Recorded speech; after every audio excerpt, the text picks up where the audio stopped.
58 taong gulang na lalaki patay matapos barilin sa loob ng isang pampasaherong bus sa Atlanta, Georgia.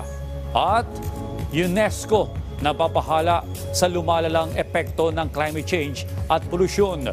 Si Joyce Salamatin sa sentro ng balita.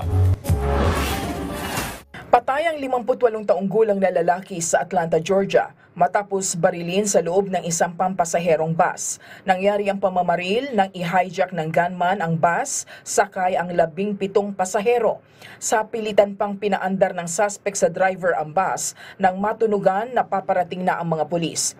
Kinilala ang suspect na si Joseph Greer na dati ng may criminal record.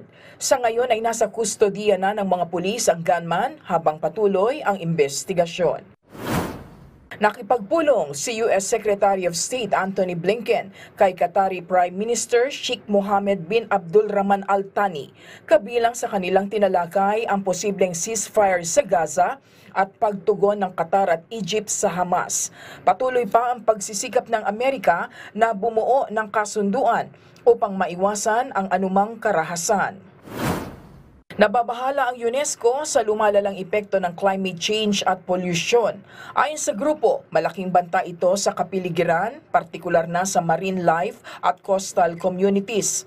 Sa ulat ng UNESCO na State of the World's Oceans, inilahad nito ang problema sa plastic, chemical pollution at pagkawala ng forest sea sa iba't ibang panig ng mundo.